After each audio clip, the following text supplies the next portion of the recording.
सुत उवाच वासनात् वासुदेवस्य वासितं भुवनत्रयम् सर्वभूतं निवासोऽसि श्रीवासुदेवं हरि।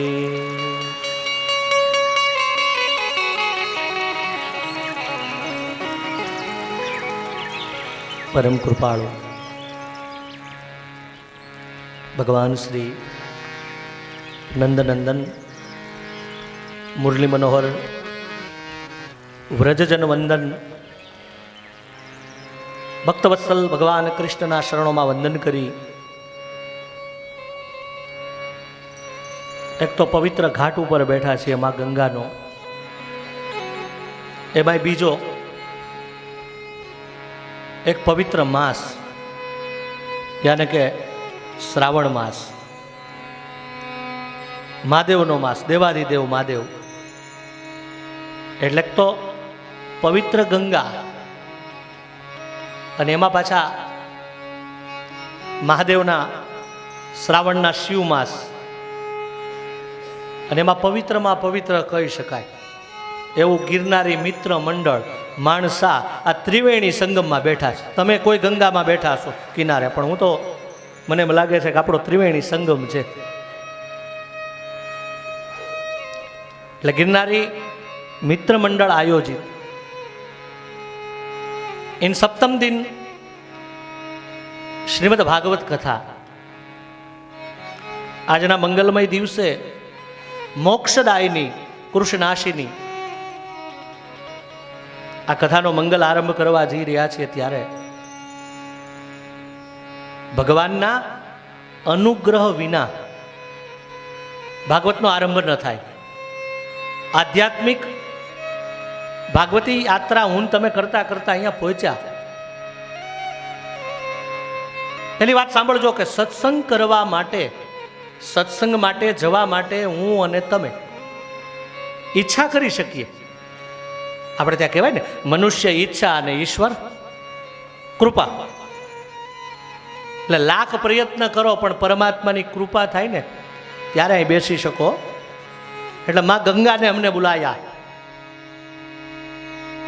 એટલે કથા કોઈ આને આને આમ સરળ નહીં લેતા, પાછી કઈ વર્ષોની પેઢીઓ પૂરી થાય ને ત્યારે કથા સાંભળવા મળે।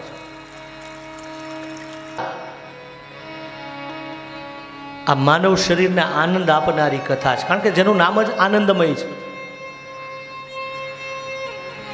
सत्स्वरूप आ कथानो आपने प्रकाश मळे अने आपणी यात्रा 7 दिवसनी मारीने तमारी यात्रा करता करता आपणुं लक्ष्य कृष्ण तत्व। बस 7 दिवसनी कथा सांभळी अने हे कृष्ण अमे तारा छीए, बस तू अमने मळे, क्या नथी। અને 7 દિવસ મારે તમારે આ ભાગવતજીની કથા સાંભળીને બસ ભક્તિના માર્ગમાં અમે અમે સાચા અર્થમાં માનવ બનીએ। બસ આટલું આવી જાય ને એટલે જીવન ધન્ય બની જાય। આ બડે ભાગ્યવાન લોગ હે। આ દેશના 2 મહામૂલા ગ્રંથ આપ બધાને ખબર હશે, એક શ્રી રામ કથા અને એક શ્રી ભાગવતજી। બેની આમ આમ આમ થોડાક અંદર એમાં ઉતરો તો કોઈને પૂછો, કોઈ હિન્દુ પરિચિત ન હોય એવું બને। પહેલી વાત, રામકથામાં જાઓ તમે તમે રામકથા સાંભળો તો એટલું કહી શકાય કે રામકથા અમને જીવતા શીખવે। બહુ સરળ ગોસ્વામી તુલસીનો આ ગ્રંથ, એટલું જ કહી શકાય કે રામકથા અમને જીવતા શીખવે। અને 7 દિવસ આપણે જેની સામે બેઠા એ ભાગવત માટે એક પંક્તિમાં કેવું હોય તો એટલું કહી શકાય કે ભાગવત અમને मरता शीखवे। पण वाला क्यारेक हृदय पर हाथ मूकीने क्यारेक एकला बैठा हो ने, कमरा में बैठा हो ने तमारा बेडरूम में, त्यारे हृदय पर हाथ मूकजो कि अमने जीवता तो नहीं आवड्युं, अमने मरताय नहीं आवड़तुं।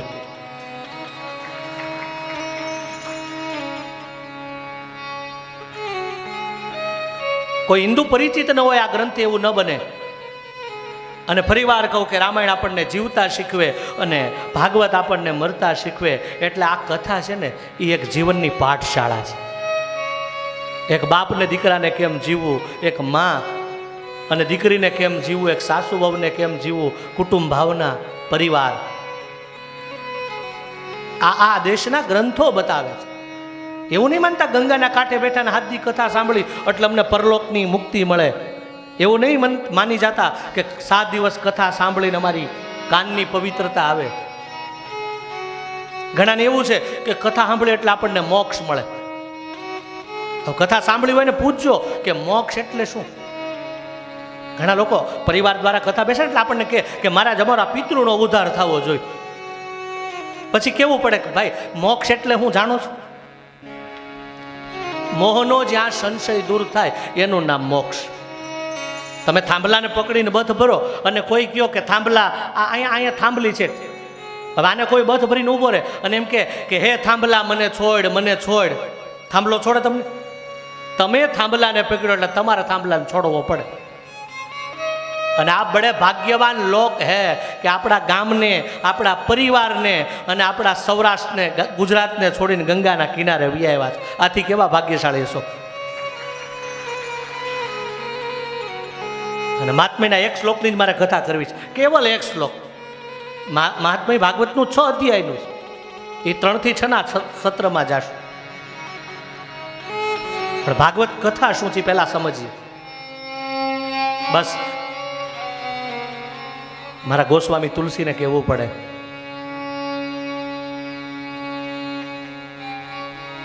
એ બીનું સત્સંગ, બીનું સત્સંગ વિવેક ન હોઈ, હરિ કૃપા બીનો સુલભન સોઈ. ગોસ્વામી તુલસી બતાવે બીનું સત્સંગ વિવેક ન હોય, હરિકૃપા બેનું સુલભ ન સોય.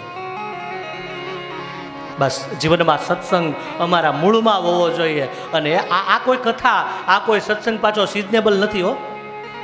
પ્રત્યેક દિન, પ્રત્યેક ક્ષણ અમારા જીવનમાં સત્સંગ હોવો જોઈએ. તો જ બાપુ ગોસ્વામી કહેતો હશે ને, એક ઘડી યાદી ઘડી, એક ઘડી યાદી ઘડી आधी में पुनिया है तुलसी साधु संत की. કોઈ સંતનો સમાગમ થાય અને એ સંતનો, કોઈ પવિત્ર સાધુનો, કોઈ પવિત્ર માનવનો, કોઈ મહાપુરુષનો, કોઈ બ્રાહ્મણનો અમને સંગ થાય અને અમારા મૂળમાં સત્સંગ કાયમ ટકે. અને માટે ગોસ્વામી ગાય કે એક ઘડી આધી ઘડી આધી મેં પુનિયાદ તુલસી સંગત સાધુ કી યહાં કટે કોટી અપરાધ. અને કથા છે ને, કોઈ જો આ બેઠેલી બહેનોને ખબર હોય, ગામડામાં કથા બેસે, તમે ઋષિકેશમાં આવો, ગંગાના કિનારે, યમુનાના કિનારે, એટલે કથા છે ને એ માનવને ધન્ય હાર બનાવે. મારે ગામડામાં કથા હતી ને, પછી હું જાતો હતો એ મિત્રની સાથે, યજમાન મને તેડવા આવ્યા. એટલે કારમાં બેઠો હતો, એટલે યજમાનનો એક બાબો એટલે મારી સાથે વાત કરે. મને કે મહારાજ આટલા આટલા લોકોને 7-7 દિવસ બેસાડો. મારી સામે પ્રશ્ન કર્યા, મને ગમ્યું. સાંભળજો કથા શું છે ને એને મેં શું જવાબ આપ્યા. પહેલું કહું, મને કે નરેશભાઈ, મને કે આટલા આટલા લોકોને બેસાડો 7-7 દિવસની કલાકો અને એનો સમય બગાડો, સંપત્તિનો વ્યર્થ. એટલે હું સાંભળતો. પછી મને કે તમે 7-7 દિવસ વ્યાસપીઠ ઉપરથી વરસો, પણ કોઈ બેનને ખબર હોય કે વરસાદ આવે અને અમારા ગામડામાં પાણી પડે ને, એટલે ઘડો કોઈ બેન આમ મૂકે અને અને અને ઉપરથી ઘડો જો આમ પાણી એમાં ભરાય, પણ કોઈ બેન અંધારું હોય ને વરસાદ આવતો હોય રાતમાં ઘડો ઊંધો મૂકે ભરાય? મેં ન ભરાય. મત બરાબર. હવે કાંઈ કેવું છે? મને કે માની લો કે તમારા શ્રોતારૂપી ઘડા ઊંધા હોય, ફૂટલા હોય તો. પછી મેં સાંભળ્યું કારમાં. પછી મેં કીધું બેટા તું સાંભળ, માય ચિલ્ડ્રન, બેટા સાંભળ. તારી વાત સાચી છે કે અમે સંપત્તિનો બગાડ કરીએ, સમયનો બગાડ કરીએ, પણ હું તને પૂછું કે વરસાદ આવતો હોય ને અમારી કાઠિયાવાડની કોઈ બેન નેવાનું પાણી ઝીલવા ઘડો મૂકે, તો હું તને એટલું કહું કે ઘડો ભલે ઊંધો હોય પણ ઉપરથી વરસાદ આવે તો ઘડો ટાઢો થાય કે નહીં? મને કે હા ટાઢો થાય. તમને નથી લાગતું ઋષિકેશમાં આપણે હાથથી ટાઢા થવું? પછી મને એને બીજો જવાબ આપ્યો. મેં કીધું તું કહે છે કે શ્રોતારૂપી ઘડા એ ફૂટલા હોય તો? ભાઈ સાંભળી લે બેટા, તું વિજ્ઞાન ભીડો, ધર્મના માર્ગમાં તારા આવો ને તો સાંભળ. મેં કીધું અમારા કોઈ ભક્તો ઘડાને મૂકે સીધો અને કદાચ એ ઘડો જો ફૂટલો હોય તો એમાંથી પાણી આવીને બહાર તો નીકળે કે નહીં? મને કે નીકળે. મેં કીધું ભાગવતનો 10મો સ્કંદ કે છે, હું નથી કહેતો, મારા ખિસ્સાની વાત નથી. ભાગવતનો 10મો સ્કંદ ગોપીઓ બોલી, ગોપી ગીતમાં શું બોલી? ત્વમ કથામૃતમ તપ્ત જીવનમ કવિરભેડિતમ કલ્પશાપ. ભાગવતનું ગોપી ગીત છે, આવશે ત્યારે સમજશું. પણ ગોપીઓ બોલી કે હે કૃષ્ણ, તારી કથા ત્વમ કથામૃતમ તપ્ત જીવનમ કવિરભેડિતમ કલ્પશાપહમ. તારી કથા છે ને, ત્વમ કથામૃતમ અમૃત છે. પછી મેં એને કીધું બેટા સાંભળી લે, પેટમાં એક ટીપું ઝેરનું જાય તો અસર કરે કે નહીં? મને કે કરે. મેં કીધું આ તો ભાગવત કથા અમૃતની છે. અમારા શ્રોતાના કાનમાંથી જાય ને બહાર નીકળે ને તોય અમૃત આવે એટલે માણસ શું બની જાય? આ કથા છે. એટલે બેઠેલા ગિરનારી મિત્ર મંડળની માતાઓ, બહેનો, ભાઈઓ કથાને સરળ નહીં માનતા. પહેલી વાત, કથા બધાને સાંભળવા ન મળે. જામનગરમાં કથા બેઠી એટલે શેઠાણી નક્કી કર્યું કાલ કથામાં જવું છે. બહુ રૂપિયાવાળા શેઠાણી, એ કે હવે કાલે સવારે જાય. બીજો દિવસ, ત્રીજો દિવસ, એટલે કે હજી તો 2-3 દી થયા, જામે પછી જાય. ઘણાને એવું હોય ને કથામાં આવે ને એટલે એમ કે પહેલાં જામે ને હજી તો મહારાજ આવે ને મંગલાચરણ કરે ને 1.5-2 દી તો વયા જાય. એટલે 3 દી થયા એટલે શેઠાણી નક્કી કર્યું કે હવે શું કરવું? તો એક કામ કરું, કાલ ચોથે દિવસે નંદ મહોત્સવ છે ને, કાલ જાય. એમાં મહેમાન આવ્યા, એમાંય રહી ગયું. કથાના 6 દિવસ પૂરા. બોલ, જો ભાગ્યમાં હોય તો સાંભળવા જવાય. શેઠાણીએ નક્કી કર્યું, બંગલામાં બેઠા હતા, અને 6થા દિવસે સાંજે નક્કી કર્યું કે કાલે સવારે કામવાળી આવે એટલે કામવાળીને બંગલો સોંપીને મારે કથામાં. 6થો દી પૂરો. 7મે દિવસે શેઠાણી નાહી ધોઈ, પર્સ તૈયાર, ચાવલ, ચોખા, ઘઉં, ભેટ, પુષ્પ બધું તૈયાર. 8:30 થયા, કામવાળીનું આવે. 9, 10, 11 આખો દિવસ 7મો વયો ગયો, કામવાળીનું આવે. ધ્યાન આપજો શબ્દ ઉપર. 7 દિવસ કથાએ પૂરી થઈ ગઈ. મહારાજ એના ગામ નીકળી ગયા, લોકો મહેમાન બધા જતા રહ્યા, અને 8મે દિવસે સવારે કામવાળી આવી. એટલે શેઠાણી સીધા દરવાજે આવીને કે કાલે ક્યાં ગઈ હતી? મારે કથામાં જવું હતું, કાલે તું આવી નહીં, કથા સાંભળવાની રહી ગઈ. એટલે કામવાળી હળવેક દઈને કે કાલ કથામાં છેલ્લો દી હતો ને, હું ગઈ હતી. એ શેઠાણી રહી ગયા ને કામવાળી. આ કથા છે. અને તમને કોઈ સામાન્ય મહેમાન આવે ને તમારા દરવાજે તોય આનંદ હોય ને. અહીંયા તો ગંગાનો કિનારો, અને 7 મહિનાથી મંજુલાબેનને મુહૂર્ત આપ્યું ને એટલે એક જ વાત કે નરેશભાઈ આનંદ કરાવજો, રાસ લેવડાવજો, રાસ લેવડાવજો. મેં કીધું થકવાડી દે. તો હાલો 1 મિનિટ ભાગવતના શ્લોકને સમજીએ પહેલા. ચાલો સખી જઈએ શ્રીનાથજીના ધામમાં. ચાલો સખી જઈએ શ્રીનાથજીના ધામમાં. ચાલો સખી જઈએ શ્રીનાથજીના ધામમાં. ચાલો સખી જઈએ શ્રીનાથજીના ધામમાં. બોલાવે છે ઊંચો કરી હાથ રે વલ્લભના ભલા, જઈએ શ્રીનાથજીના ધામમાં. ચાલો સખી આવો 1-2 મિનિટ. શ્રીનાથજીના ધામમાં. ચાલો સખી જઈએ શ્રીનાથજીના ધામમાં.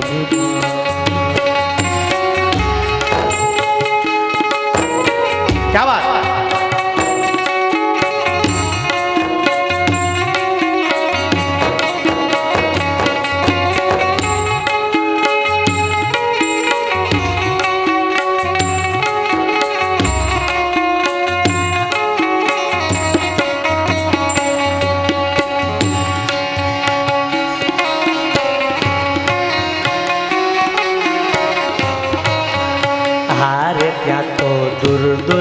દૂરથી વૈષ્ણવો આવતા. હારે ત્યાં તો દૂર દૂરથી વૈષ્ણવો આવતા. હારે ત્યાં તો દૂર દૂરથી વૈષ્ણવો આવતા. હારે ત્યાં તો દૂર દૂરથી વૈષ્ણવો આવતા. મીરા દેખી વલ્લભ વિઠ્ઠલ નાથ રે વલ્લભના સ્વામી જઈએ શ્રીનાથજીના ધામમાં. હાલો સખી જઈએ શ્રીનાથજીના ધામમાં. હાલો સખી જઈએ શ્રીનાથજીના ધામમાં. હારે ત્યાં તો નવનીત પ્રિયાજી હશે સંગમાં. હાલો ત્યાં તો નવનીત પ્રિયાજી સંગમાં. હારે ત્યાં તો નવનીત પ્રિયાજી હશે સંગમાં. હારે ત્યાં તો નવનીત પ્રિયાજી હશે સંગમાં. ભરી મારા વાલીડાએ બાથ રે વલ્લભના ભલ્લા જઈએ શ્રીનાથજીના ધામમાં. હાલો સખી જઈએ શ્રીનાથજીના ધામમાં. હાલો સખી જઈએ શ્રીનાથજીના ધામમાં.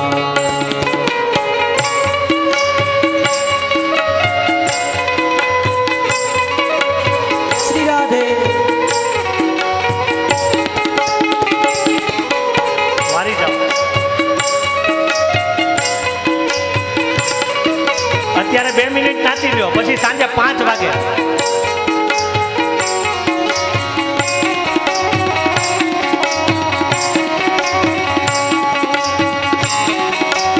શ્રી રાધે.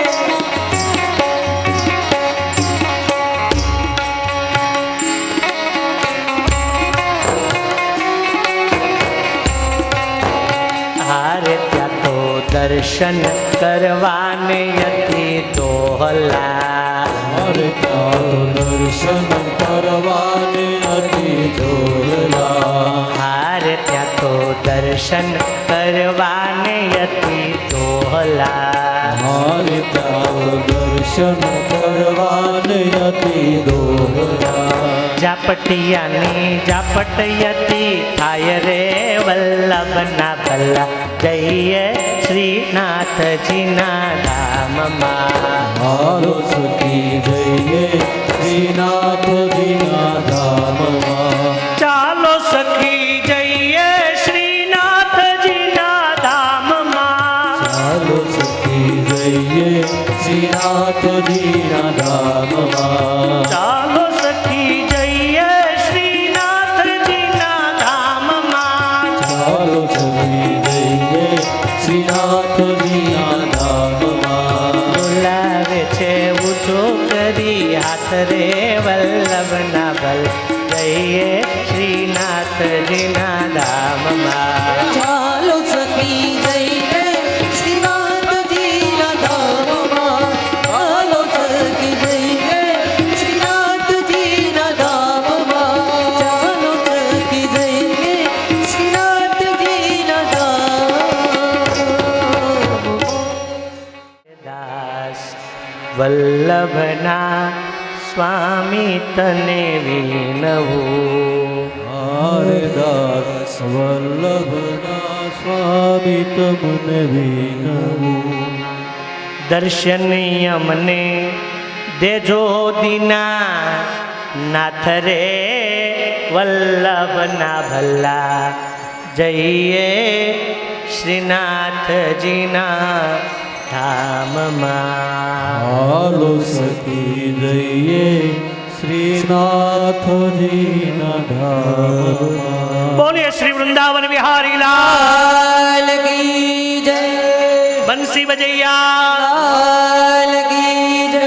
ગૈયા ચરંતા લાલ કી જય. ऋषभानु के जमा આય કી જય. राधा जी के रसिया કી જય. जय जय શ્રી રાધે. जय जय શ્રી રાધે. जय जय શ્રી રાધે. હવે બરાબર ગિરનારી મિત્ર મંડળ છે. તમે થાક્યા નથી? વારી જાઓ માય બાપ. સરે સુદવાચ કૃષ્ણમ નારાયણમ વંદે કૃષ્ણમ વંદે વ્રજ પ્રિયમ.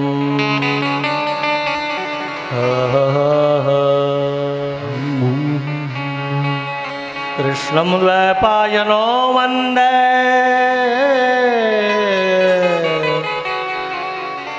કૃષ્ણમ વંદે वृथासुतम्.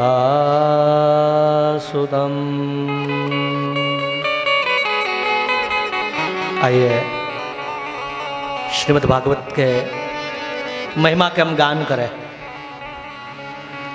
श्रीमद् भागवत એટલે ભગવાનનું વાંગમય સ્વરૂપ. ભાગવત કોઈ સાધારણ પુસ્તક નથી, ધ્યાન દેના.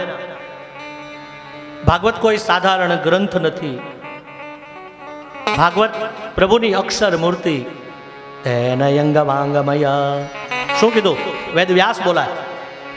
તેને અંગ વાંગમય મૂર્તિ પ્રત્યક્ષતા વર્તતે હરિ. સાક્ષાત ભગવાનનું સ્વરૂપ. સતયુગ ગયો, ત્રેતા ગયો, દ્વાપર યુગમાં ભગવાન કૃષ્ણ આવ્યા. ઓહી અમારે કૃષ્ણ. દ્વાપર યુગ પૂર્ણ થયો ને એટલે કૃષ્ણ સ્વધામ જવાની તૈયારી. પ્રભાસના ક્ષેત્રમાં ભગવાન પીપલ કે વૃક્ષ કે નીચે બેઠે અને ભગવાનની બાજુમાં ભગવાનના પરમ સખા ઉદ્ધવજી બેઠા છે. કૃષ્ણની આંખમાંથી અશ્રુની ધારા, કારણ કે જે કાર્ય કરવા આવ્યા હતા ને એ કાર્ય પૂર્ણ કર્યું. ભૂભાર પૃથ્વીનો ભાર ઉતાર્યો પણ ઘરમાં ભાર વધ્યો હતો. અને કૃષ્ણને ખબર હતી કે આ યાદવો છે ને બ્રેક વગરની ગાડી છે, આને હું જ નાથી શકું.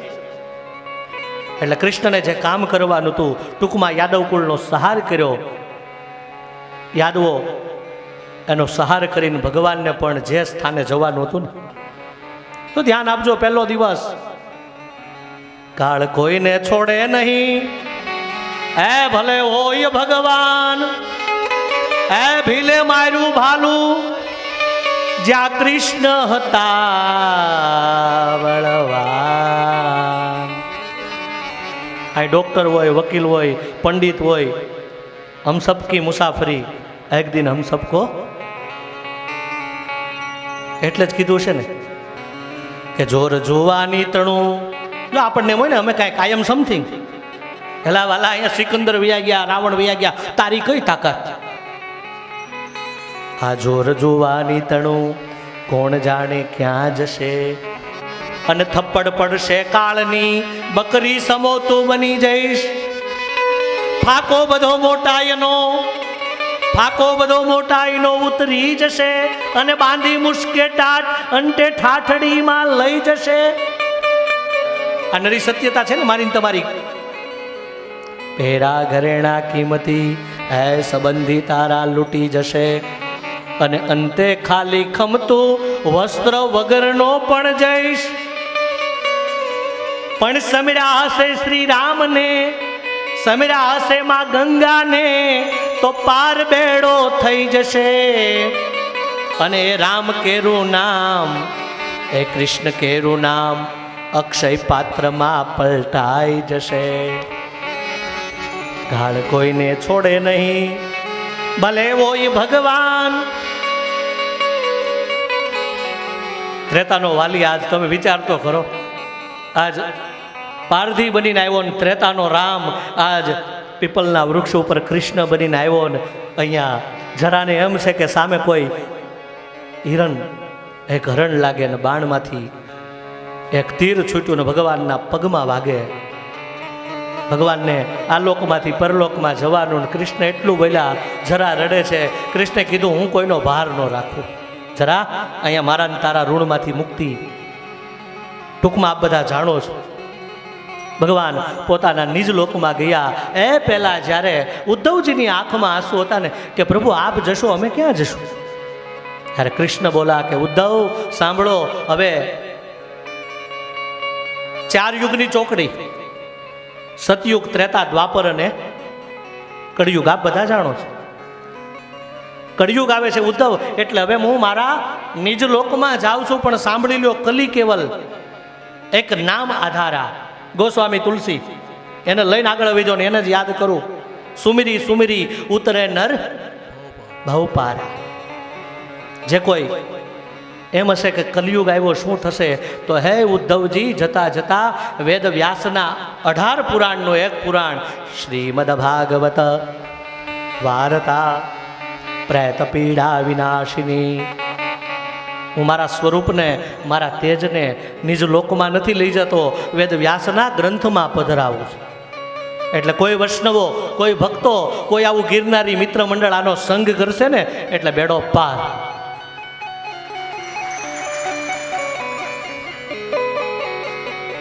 સતયુગમાં આગળ વધો એટલે ત્રેતા, દ્વાપર અને ચોથો યુગ કળયુગ શરૂ થવાની તૈયારી. ઉદ્ધવજીને કીધું કે આ ભાગવતનો કોઈ આશ્રય કરશે, જે કોઈ અમારા વૈષ્ણવો, તો એનું જીવન ધન્ય બનશે. તેન યમ વાંગમય મૂર્તિ પ્રત્યક્ષતા વર્તતે હરિ. એટલે એક પ્રભુનો અર્ચા વિગ્રહ, હું અને તમે સવારમાં મંદિરે જઈએ, ઠાકોરજીની, રામની, શિવની પૂજા કરીએ, અર્ચા વિગ્રહ. અને એક બીજી વાત, અહીંયા જે કથાનું પૂજન તમે કરો, પ્રભુની જે પૂજા કરો, ધૂપ ગંધ દીપથી પૂજા કરો, પણ 7 દિવસ અહીંયા બેસી અને શ્રવણ કીર્તન દ્વારા પૂજા. અને એવા પુષ્ટિ પરંપરામાં અમારે મહાપ્રભુજી વલ્ભાચાર્યએ પણ કીધું છે કે ભાગવતના કેટલા સ્કંદ છે આપને ખબર હશે. आप बड़े भाग्यवान लोग हैं कि भागवतना 12 अंग, 12 स्कंद ए श्रीजी बाबाना 12 अंग बताव्या છે. प्रथम चरण श्रीजी बाबाનું જમણું ચરણ, બીજો સ્કંદ આવશે ડાબું ચરણ, ત્રીજું સ્કંદ એ શ્રીજી બાબાનું જમણું બાહુ. ભાગવતનો ચોથો સ્કંદ આવશે, તમે સાંભળશો, શ્રીજી બાબાનું ડાબું બાહુ. પાંચમું ચરણ શ્રીજી બાબાનું ઉરુ, છઠ્ઠું ડાબું ઉરુ, દક્ષિણ પાણી તલપ 7મો સ્કંદ, 8મો સ્કંદે શ્રીજી બાબાનું જમણું વક્ષસ્થલ, 9મા સ્કંદે શ્રીજી બાબાનું વામ વક્ષસ્થલ. અને પુષ્ટિ પરંપરા વેદ વ્યાસ કહે છે કે ભાગવતનો 10મો સ્કંદ એ શ્રીજી બાબાનું હૃદય. અને આપને ખબર હશે કે ભગવાનનું પ્રાગટ્ય પણ ક્યાંથી થવું જોઈએ? આપણા હૃદયમાં છે ને ભગવાન. એટલે ભાગવતનો 10મો સ્કંદ એ શ્રીજી બાબાનું હૃદય છે, અને ભગવાન તો સૌના હૃદયમાં જ હોય. ભાગવતનો 11મો સ્કંદ એ પ્રભુનું લલાટ, અને ભાગવતનો 12મો દ્વાદશ સ્કંદ શ્રીજી બાબા પોતાનો વામ વક્ષસ્થલ આમ પુકારે છે પોતાના વૈષ્ણવને કે આવો, હું આપને પુકારી રહ્યો છું. આમ ભાગવતના 12 અંગ અને ભાગવતના સ્કંદ કેટલા? 12. તો ભાગવત એટલે સ્વયં ભગવાન. ભગવાન સ્વયં સ્વધામ ગયા ત્યારે પોતાના નિજ રૂપને આ ગ્રંથમાં પધરાવ્યું. અને એ ભાગવતનો આવો એક શ્લોકની કથા સાંભળી અને આપણે 12 વાગે કથાને વિરામ આપીએ પહેલા ભાગવતનું મહાત્મ્ય 6 અધ્યાયનું છે. અને એક યાદ રાખજો કે કોઈ મોટો માણસ હોય ને બાપુ, કોઈ મોટો માણસ હોય તો એ પરિચય એનો ન આપે, પરિચય ત્રીજી વ્યક્તિ આપે અથવા બીજી વ્યક્તિ. એટલે ભાગવતના 12 સ્કંદ છે ને એ પહેલા 6 અધ્યાયનું મહાત્મ્ય છે. અને બેઠેલી બહેનો, તમને ખબર હોય કે તમારા ઘરમાં એક દીકરી નાની હોય ને, એ ધીરે ધીરે મોટી થાય એટલે શું થાય? એની સગાઈ કરવા માટે દુનિયાના મા બાપ, પ્રત્યેક મા બાપ એ દીકરીને સગાઈ કરીને લગ્ન કરવા માટે 3 વસ્તુ જોવે કે નહીં? એક શું જોવે? મારી દીકરીને જે વર મળવાનો એ કેવો છે, એનું કાર્ય શું છે, અને ત્રીજી વાત એનો સ્વભાવ કેવો છે. આ 3 વસ્તુ જોવે કે નહીં? એક કાર્ય, એક એનો સ્વભાવ. આપણે નથી કહેતા ભાઈ એને બોલાવવામાં નકરા વડકા, મારે નથી કેવું, સમજી ગયા? એ તમારાથી આઘા રે માણા, એટલે સ્વભાવ એ સારો હોવો જોઈએ. ભસાભસ કરે કોઈ પાસે ઉપર, એટલે કાર્ય કેવું છે, એનું કર્મ કેવું છે, ત્રીજો સ્વભાવ કેવો છે. આ ત્રણ વસ્તુ તમને નથી લાગતી કે 7 દિવસ મારે ને તમારે જેની સાથે વરવાનું, એ કૃષ્ણનો સ્વભાવ કેવો છે, એ કેવો છે, એનું કાર્ય કેવું છે. અને નૈમિષારણ્યના જંગલમાં સૂત પુરાણી બેઠા અને શૌનક આદિ 88,000 ઋષિઓ સામે બેઠા. સૂત પુરાણી વક્તા તરીકે બેઠા અને 88,000 ઋષિઓ શ્રોતાના રૂપમાં બેઠા. અને કથાનો પહેલો શ્લોક મહાત્મયનો લખ્યો, બહુ સરસ.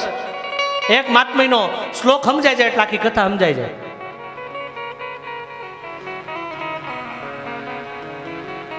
સચ્ચિદાનંદ રૂપાય વિશ્વોત્પત્યાદિ હેતવે સચ્ચિદાનંદ રૂપાય વિશ્વોત્પત્યાદિ હેતવે તાપત્રય વિનાશાય તાપત્રય વિનાશાય શ્રી કૃષ્ણાય વયમ નુમઃ શ્રી કૃષ્ણાય વયમ નુમઃ શ્રી કૃષ્ણાય વયમ નમઃ.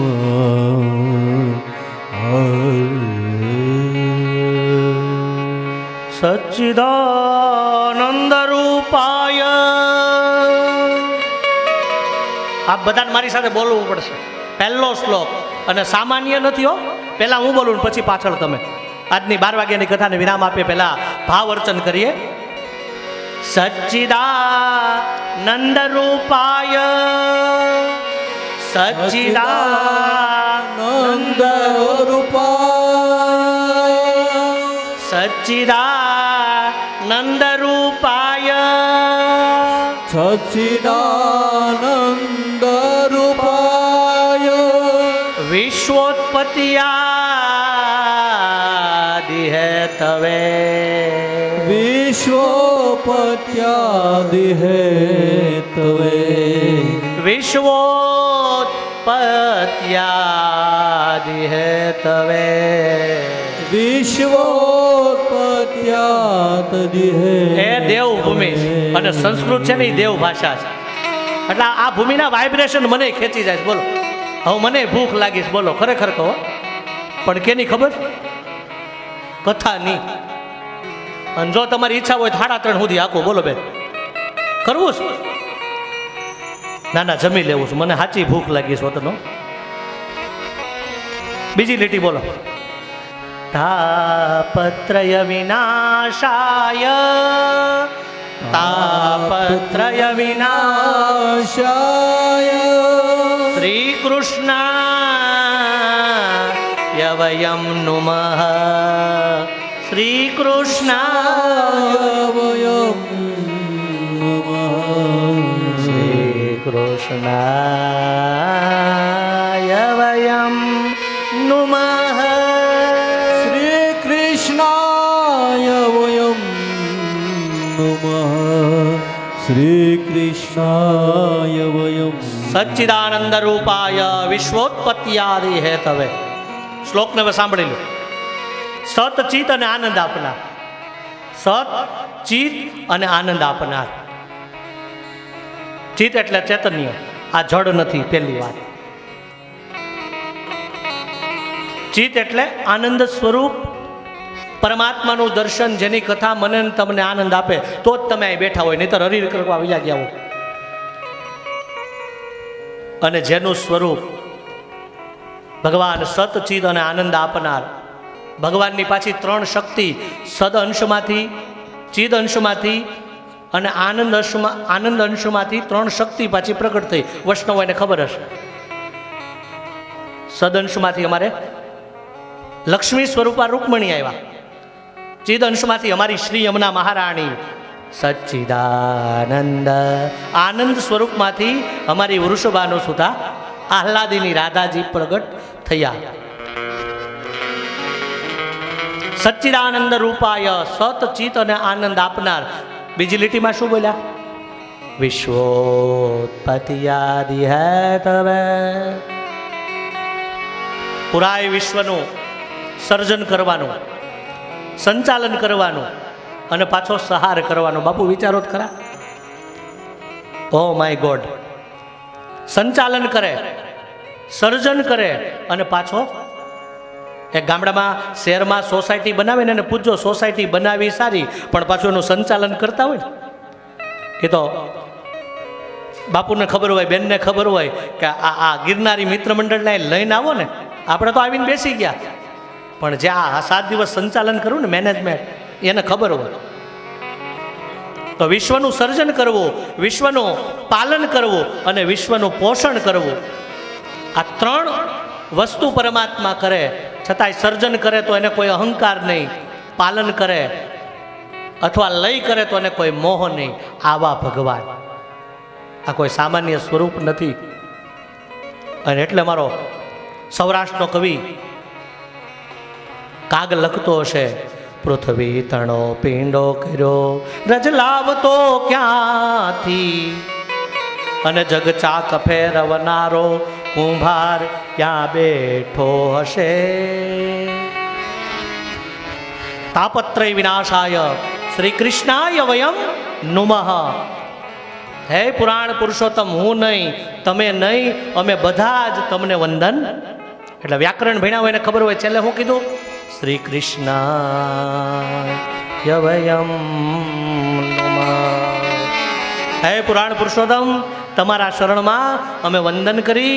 અને પાછા 3 વાગે કથામાં, એ પહેલાં સાંભળી લો મને, બધા જ ભક્તો 3 વાગ્યા પહેલાં કથામાં આવી જશો. અને હું પાછો એમ હોજો નથી હો, તમે આવશો પછી હું આવીશ. એટલે તમને મહારાજ આવે ને મંગલાચરણ કરે એમ નહીં. પરમાત્માને પ્રાર્થના કરીએ. 3 વાગ્યાથી 6 વાગ્યા સુધી કથાના સત્રમાં આગળ વધશું. જે કંઈ જાહેરાત હશે એને સાંભળશું. આવો એ પહેલાં 1 મિનિટ હરિનામ સ્મરણ કરી અને અહીંયા માથું ટેકવીને પછી આપણે બધા પ્રસાદ લેવા જશું. ગુરુદેવ તુમારી જય જય હો. આવો 1 મિનિટ. તુમારી જય જય હો. ગુરુદેવ તુમારી જય જય હો. ગુરુદેવ તુમારી જય જય હો. ગિરનારી તુમારી જય જય હો. ગિરનારી તુમારી જય જય હો.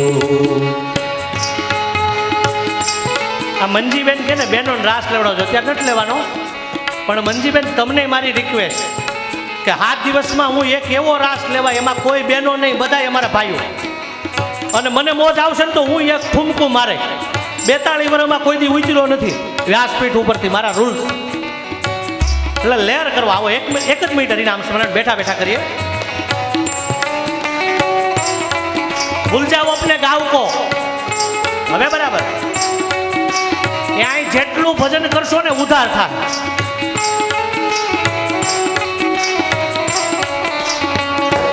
ગાવો ઓમ નમો ભગવતે વાસુદેવાય. ઓમ નમો હવે બરાબર. વાસુદેવાય. ઓમ નમો ભગવતે વાસુદેવાય. ઓમ નમો ભગવતે વાસુદેવાય. વાસુદેવ ગાવે એના દુઃખ દૂર થાવે. વાસુદેવ ગાવે ના દુઃખ દૂર થાય. વાસુદેવ ગાવે એના દુઃખ દૂર થાવે.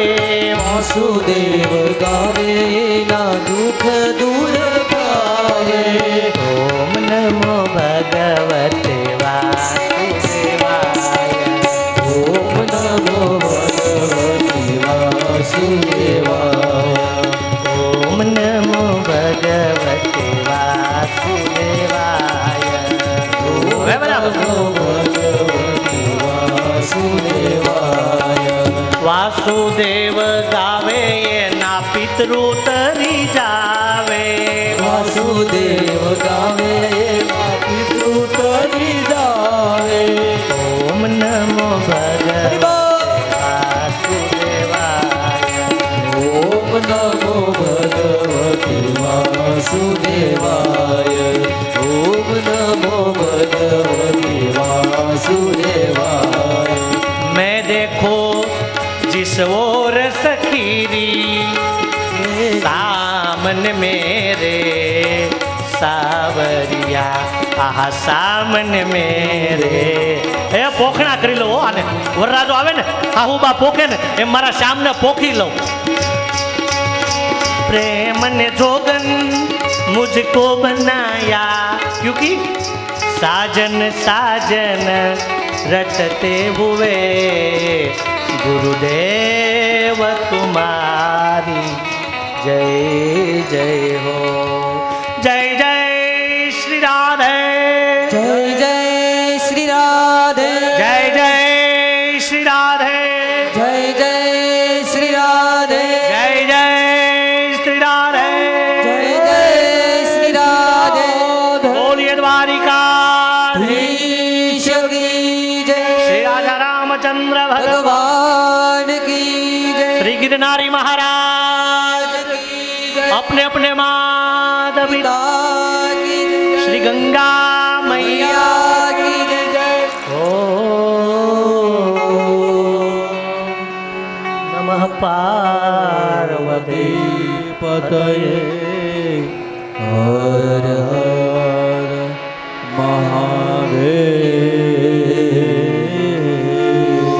હર હર. जय श्री कृष्ण.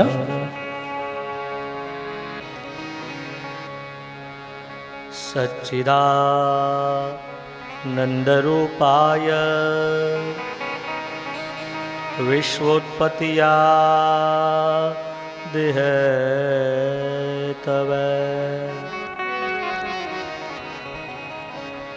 तापत्रय विनाशाय श्री कृष्णाय वयं नमः.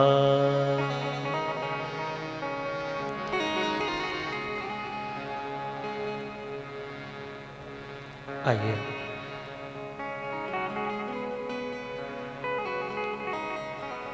माँ गंगा के तट पर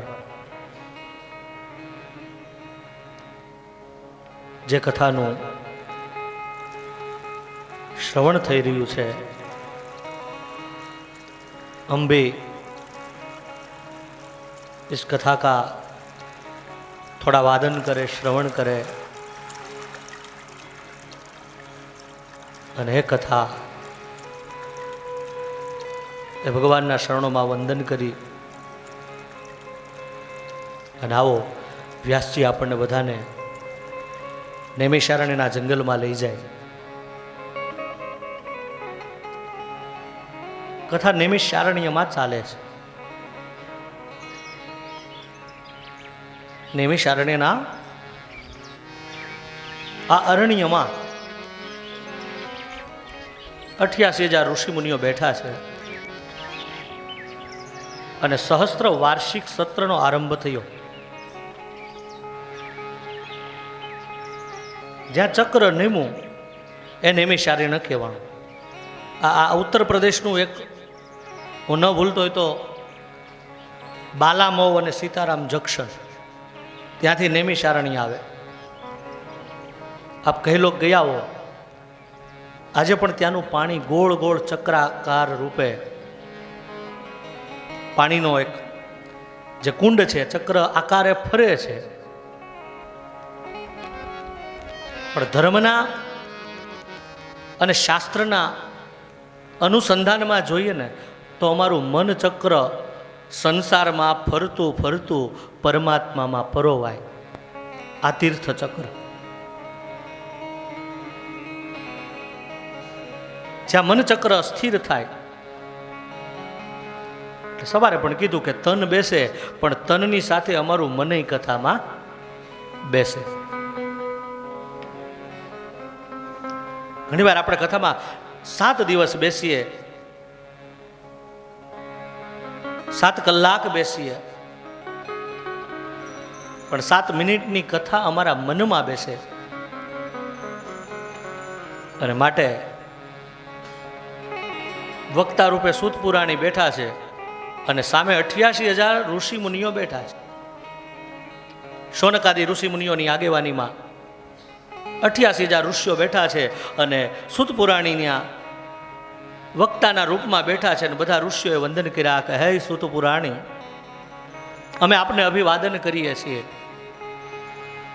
તમે તો અજ્ઞાન રૂપી અંધકારનો નાશ કરી અને કરોડો સૂર્ય રૂપી પ્રકાશ આપો એવી ભગવાનની કથા અમને સંભળાવો. પ્રશ્ન કર્યો કે હે સૂત પુરાણી, તમારા ગુરુ એ તો વેદ વ્યાસ છે અને વેદ વ્યાસના શિષ્ય સૂત મહામુનિ, તમે અમને એવી કથા સંભળાવો. શૌનક આદિ ઋષિ મુનિઓએ પ્રશ્ન કર્યો, ધ્યાન દેજો, કે અમારામાં ભક્તિ, જ્ઞાન અને વિવેક કેમ વધે? હે મહામુનિ, અમારામાં ભક્તિ, જ્ઞાન અને વૈરાગ્ય કેમ વધે એ બતાવો, અને મોહ માયા કેમ ઘટે ને એ બતાવો. કેટલો સુંદર પ્રશ્ન કે ભક્તિ અને જ્ઞાન અને વિવેક અમારામાં વધે અને મોહ માયા કેમ ઘટે એ બતાવો. નથી લાગતું કે આ ઋષિમુનિઓનો પ્રશ્ન છે? બાકી સંસારી જો હું તમે બેઠા હોત તો પહેલો પ્રશ્ન કરત કે બાપજી પૈસા કેમ વધે એ કયો. હે સૂત પુરાણી, કલિયુગમાં આસુર ભાવ આવ્યો છે. તમે પ્રભુની કથા કહો. અને શૌનકે જે શબ્દો કીધા છે ભાગવતના મહાત્મ્યમાં, હે સૂત પુરાણી સાંભળો, ચિંતામણી જેની પાસે હોય ને, ચિંતામણી જેની પાસે હોય એને ચિંતા ન હોય. કલ્પવૃક્ષની નીચે જેનું મકાન હોય એને દરિદ્રતા ન હોય. અને કામધેનુ ગૌશાળામાં જેની બાંધી હોય એને કોઈ કામના ન હોય. 3 વસ્તુ, ચિંતામણી, કલ્પવૃક્ષ અને કામધેનુ ગાય, આ 3 વસ્તુ જેની પાસે હોય એને ચિંતા ન હોય. પણ અમને ખબર છે કે કલ્પવૃક્ષ, ચિંતામણી અને કામધેનુ ગાય, આ 3 કરતાં જો કોઈ શ્રેષ્ઠ હોય ને તો એ અમારા સદગુરુ છે. બસ પેલી મુક્તિ આપે, ભુક્તિ ન આપે, અને સદગુરુ પ્રભુની પ્રાપ્તિ કરાવે. ને આપ જેવા અમને સદગુરુ મળ્યા છે. અને બસ આપના મુખેથી અમે ભગવત કથા સાંભળીએ, અમને ભગવાન કૃષ્ણમાં પ્રીતિ જાગે. અને સૂત પુરાણીનો પ્રશ્ન અને એનો જવાબ આપવાની તૈયારીમાં એટલું જ કીધું કે હે શૌનક, તુમારે ચિત્ત में भगवान की कथा की प्रीति है તો સાંભળો ઋષિ મુનિઓ, સંસારના ભયને નાશ કરનારું એવું કોઈ સાધન હોય ને તો ભગવાનનું નામ છે. કાળરૂપી સર્પ સૌનો કોળિયો કરે, કેવલ પરીક્ષિતનો એકનો નહીં. મારા ને તમારા જીવનમાં પણ 7માંથી 1 દિવસ હમ સબકો યહાં સે જાના. અને સારી વાત કે પરીક્ષિતને તો ખબર હતી કે 7મા દાડે મારું ગંગાના કિનારે તક્ષક દ્વારા મૃત્યુ થવાનું છે. પણ મને તમને એ ખબર ક્યારે આપણે મરવાના? એટલે મારે ને તમારે તો પરીક્ષિત કરતાંય વધુ સજાગ રહેવું પડે પહેલી વાર. અને આ કાળના કોળિયામાંથી બચવું હોય તો એક જ ઉપાય છે, પ્રભુનું નામ. અને જે ભાગવતની સામે તમે બેઠા એ ભાગવત મને ને તમને કોઈને મૃત્યુથી ન બચાવી શકે. યાદ રાખજો કે ભાગવતની સામે બેઠા એ પરીક્ષિતને પણ મૃત્યુથી બચી ન શક્યા, પણ મૃત્યુના ભયમાંથી બચાવનારો આ ગ્રંથ છે. ગંગાના કિનારે જ્યારે સુખદેવજી મહારાજ રાજા પરીક્ષિતને કથા સંભળાવવા બેસે, આકાશના દેવતાઓ આવ્યા, સ્વર્ગનું અમૃત લઈને આવ્યા. અને ત્યારે દેવતાઓએ કીધેલું કે બાપજી, અમે એવું સાંભળ્યું છે કે રાજા પરીક્ષિતને 7મા દાડે ગંગાના કિનારે મૃત્યુ તક્ષક દ્વારા છે. તો આ સ્વર્ગનું અમૃત એને આપો, અમર બને, અને એના બદલામાં તમે અમને કથારૂપી અમૃત આપો. સુખદેવજી મહારાજે કીધું કે ભાઈ વાત સાચી છે, સ્વર્ગનું અમૃત લાવ્યા, પણ આમાંથી સ્વર્ગનું અમૃત કે કથારૂપી અમૃત, કયું અમૃતનું પાન કરવું એ તો પરીક્ષિત ઉપર છોડવું પડે ને. પરીક્ષિતને કીધું તમારે જે કથાનું અમૃત શ્રવણ કરવું હોય તો કરી શકો, અને દેવતાનું અમૃત એનું રસપાન કરવું હોય તો કરી શકો. પણ પરીક્ષિત બળભાગી હતી. પરીક્ષિતે એટલું જ કીધું, બાપજી દેવતાઓનું અમૃત એ સ્વર્ગનું અમૃત ને તમારું કથાનું અમૃત, પણ મને એ કયો કે આમાં તફાવત શું? એટલે જાણવું તો પડે. સુખદેવજી મહારાજે એટલું કીધું કે રાજન સાંભળી લ્યો કે તમે દેવતાઓના સ્વર્ગનું અમૃતનું પાન કરો ને તો તમે અમર બની જાઓ, પણ કથાનું જો શ્રવણ કરો તો સાંભળી લ્યો રાજા, તમે અમર ન બનો પણ અભય બની જાઓ. એટલે યાદ રાખજો કે અમર બનવા કરતાં અભય બનવું સારું છે. ચારે બાજુથી મોતનો ભય હોય, ખતરો હોય, તો અમર થયા તો શું કામનું? ત્યારે રાજા પરીક્ષિતે એટલું જ કીધું કે દેવતાનું સ્વર્ગનું અમૃત છે ને એ મને હવે તમે સમજાવ્યું, એટલે દેવતાનું સ્વર્ગનું અમૃત મને કાચના ટુકડા સમાન લાગે, અને ભાગવતની કથારૂપી અમૃત એ મને હીરા માણેક સમાન લાગે છે. એટલે યાદ રાખજો વાલા વૈષ્ણવો કે ભાગવત મૃત્યુથી ન બચાવે, ભાગવત એ મૃત્યુની પીડાથી બચાવે. અને સૌથી બે જીવનના મારા ને તમારા જીવનના બે મોટામાં મોટા દુઃખ હોય ને તો એક મૃત્યુનું અને એક જન્મનું. હવે પહેલી વાત કે જન્મનું દુઃખ એ કેવું છે એ આપણને ખબર નથી, કારણ કે જેથી આપણે હું તમે જન્મ લીધો તેથી આપણે બાળક હતા, એટલે એ આપણને ખબર ન હોય. અને મૃત્યુનું દુઃખ કેવું છે એ જેથી અહીંથી હું તમે મરીએ તેથી ખબર પડે. એ મારે અહીંથી કેમ બતાવું? પણ વિશ્વાસ કરો કે મૃત્યુ કોઈ આનંદપ્રદ ન હોય, દુઃખપ્રદ જ હોય. અને જો સુખપદ હોય તો બધા લાઈનમાં ન ઊભા હોય. મને આપો, મને આપો, પણ છતાંય બધા મોતથી ડરે છે. એનું કારણ કે મૃત્યુ કોઈ દિવસ આનંદપ્રદ ન હોય, અને માટે બધા ડરે છે. હે ને, અમારા સૌરાષ્ટ્રમાં તો ગામડા ગામના માડી સવારમાં છાણ વીણતા હતા. એટલે છાણ વીણતા હતા માડી, મોટી ઉંમર 70-80 વર્ષના માડી, અને છાણનો હુંડલો ભરાણ, આખો સુંડલો ભરાઈ ગયો. એટલે બન્યું એવું કે માડીની ઉંમર 70-80 વર્ષ, વૃદ્ધ થયા હતા ને આંખે થોડુંક દેખાવાનું ઓછું, ચાલી શકવાનું નહીં, અને છાણનો હુંડલો માથે ચડાવો તો પણ બહુ વજન, ઉચકાણો નહીં. એટલે માડી બોલી ગયા, હું બોલ્યા કે હવે તો મોત આવે થારું. મોત સામે આવીને ઊભું, બોલો બોલો માડી હુકમ. માડી કે તારી ભલી થાય, આટલું બધું સિરિયસલી લીધું? આ તો છે, આ તો જીભ છે, બોલાય જવાય નહીં, માડી બોલો. અને ત્યારે માડીએ શું કીધું ખબર કે ભાઈ મારે મોતની સામે ઊભા છે, અને માડીએ એટલું જ કીધું કે મારે કાંઈ તારું કામ નથી, આ છાણનો હુંડલો ચડાવતો જા. વાલા નથી લાગતું હું તમે 70-75 75 વર્ષ આમનામ આપણે મોતના હાથે હુંડલા માથે ઉચકીએ છીએ અને મોતના હાથે મુકાવીએ છીએ. માટે મૃત્યુ કોઈ સુખપદ નથી. ફરીવાર બતાવું કે આ દુનિયામાં બે મોટા દુઃખ, એક જન્મનું અને બીજું મૃત્યુનું. શાસ્ત્રમાં લખ્યું છે કે જીવ જાય ત્યારે હજારો વીછીની વેદના થાય, અને આ પીડાથી બચવું હોય તો ભાગવતનો આશ્રય કરવો. એટલે કીધું કે રામાયણ જીવતા શીખવે, અને ફરીવાર કહું કે ભાગવત મરતા શીખવે. ભાગવતથી મૃત્યુનો મહોત્સવ બની જાય. યાદ રાખજો, અમારા દેશના સાધુ સંતો છે ને, હેપી બર્થડે એ તો પશ્ચિમી સંસ્કૃતિ છે. આ દેશની સંસ્કૃતિ તો બાપુને ખબર હશે, અહીંયા તો મૃત્યુનો મહોત્સવ ઉજવાય છે. હેપી બર્થડે નહીં, અહીં તો ડેથ, મરણનો મહિમા છે. અને મૃત્યુના ભયમાંથી કોઈ બચો નહીં. આપે ભાગવત સાંભળ્યું છે, ભાગવતમાં પૂર્વે બે વ્યક્તિને મૃત્યુ પહેલાં સમાચાર મળી ગયા. એક દશમસ્કંદની કથામાં જાશો ત્યારે ખબર પડશે. એક મથુરાના મહારાજા કંસ. આવશે કથા ત્યારે સમજશું.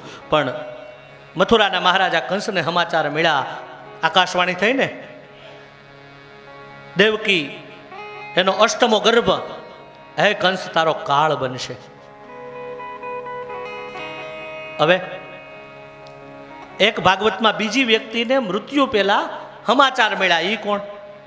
ગંગાના કિનારે હસ્તિનાપુરના મહારાજા પરીક્ષિત. કથા આવશે ત્યારે એને પણ વિસ્તારથી સમજશું. પણ એક હસ્તિનાપુરના મહારાજા પરીક્ષિત એક શમિકના આશ્રમમાં ગયા અને મરેલો સર્પ ઋષિના ગળામાં નાખ્યો. અને ઋષિના બાળકે શ્રાપ આપ્યો કે હે માનવ, જે અમારો બાપ અહીંયા ગંગાના કિનારે, જેને શ્રાપ લાગેલો એ પરીક્ષિતને કીધેલું કે જેણે મારા બાપના ગળામાં મરેલો સર્પ નાખ્યો એનું આજથી 7મા દાડે ગંગાના કિનારે તક્ષક દ્વારા મૃત્યુ થશે. હવે વિચારો, બેને સમાચાર મળ્યા મૃત્યુના, પણ બે શું કર્યું? એક મથુરાના મહારાજા કંસ, એ કાળને મેળવવા વલખા માર્યા. એવું કહેવાય છે, ભાગવતમાં તો લખ્યું છે કે 11 વર્ષને 52 દિવસ આ માણસ હકે હૂતો નહોતો. કોણ? કંસ. અને તોય બચી શક્યો.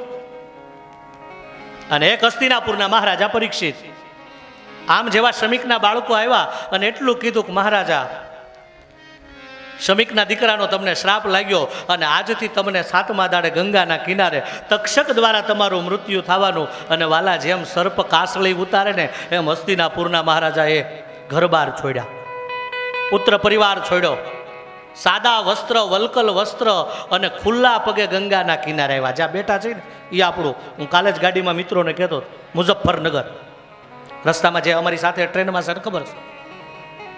અને મુઝફ્ફરનગરથી 20 કિલોમીટર દૂર થાય સુખતાલ, કે જ્યાં સુખદેવજી મહારાજ એક સંત આવ્યા અને એની સામે એક રાજન પરીક્ષિત બેઠા. અને પરીક્ષિતની સામે સુખદેવજી મહારાજે એમ કીધું, શું કીધું ખબર? કે રાજા, હું જ્યાં સુધી તારી સામે બેઠો ને ત્યાં સુધી કાળ તો શું, કાળ પણ તારો વાળ વાંકો ન કરી શકે.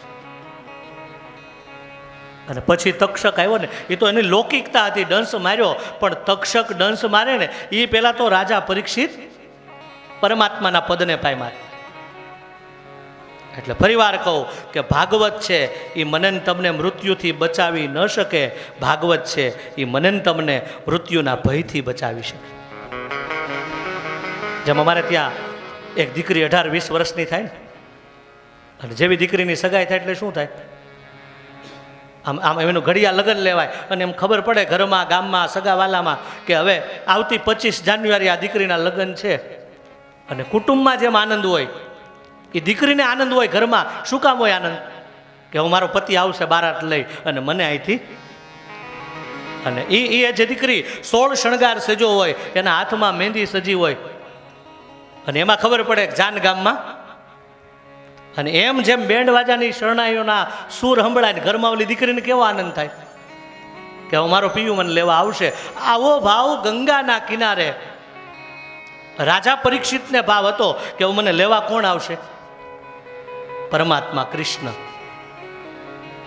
અને યાદ રાખજો કે તમારું મન જો ભગવાનમાં હોય ને તો કોઈ તક્ષકની ચિંતા કરે નહીં. પણ તમારું મન જો ભગવાનની બદલે ભયમાં હોય ને તો તમને મોતનો ભય લાગે.